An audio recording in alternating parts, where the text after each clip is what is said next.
અંકલેશ્વર નગરપાલિકા દ્વારા એક નવતર પ્રયાસ હાથ ધરવામાં આવ્યો છે। ભરૂચી નાકા પાસે જલારામ મંદિર સામે રીડ્યુઝ, રીયુઝ અને રિસાયકલ સેન્ટરનો પ્રારંભ કરવામાં આવ્યો છે।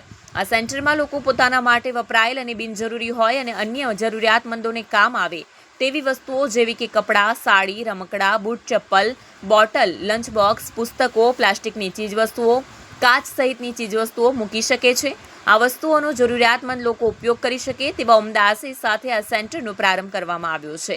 સેન્ટરનો પ્રારંભ પ્રસંગે અંકલેશ્વર નગરપાલિકાના ઉપપ્રમુખ ભાવેશ કાયસ્થ, કારોબારી અધ્યક્ષ નિલેશ પટેલ, નગરપાલિકાના સભ્ય સુધીર ગુપ્તા સહિતના સભ્યો અને નગરજનો ઉપસ્થિત રહ્યા હતા। આ સેન્ટરમાં લોકો જૂની વણજોઈતી પરંતુ બીજાને કામ આવે તેવી સ્થિતિના વસ્ત્રો, બુક, રમકડા સહિતની તમામ વસ્તુઓ મૂકી જઈ શકે છે અને જરૂરિયાતમંદ લોકો પોતાની જરૂરિયાતની તમામ વસ્તુઓ વિનામૂલ્યે કોઈને પણ પૂછ્યા વગર લઈ શકે છે।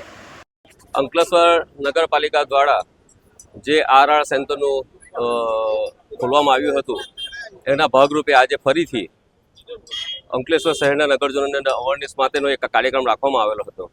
આનો મુખ્ય હેતુ એ છે કે આપણા ઘરમાં જીવન જરૂરિયાતની જે વસ્તુઓ હોય છે, કપડાં હોય, સેનિટરી પેડ હોય, બૂટ ચંપલ હોય, બુક્સ હોય, નોટબુક્સ હોય, રમકડા હોય, જેવી વસ્તુઓ જૂની થતાં આપણે એને ફેંકી દઈએ છીએ, પરંતુ આ બધી વસ્તુઓ આરઆર સેન્ટર ઉપર આવી તમે આપી જાઓ, જેથી જે અતિ ગરીબ લોકો છે એને આ વસ્તુનો ઉપયોગમાં આવી શકે અને એનો પૂરેપૂરો લાભ લઈ શકે। માટે હું અંકલેશ્વર નગરજનોને એક અપીલ પણ કરું છું અને એક વિનંતી પણ કરું છું કે આપ સૌ આ ભગીરથ કાર્યમાં જોડાવ અને આપની જીવન જરૂરિયાતની વસ્તુઓ તમે જે ફેંકી દો છો અહીંયા જમા કરાવો, જેથી ગરીબ લોકોને એનો ઉપયોગ કરી શકે, એવી હું આપ સૌને નમ્ર વિનંતી કરું છું।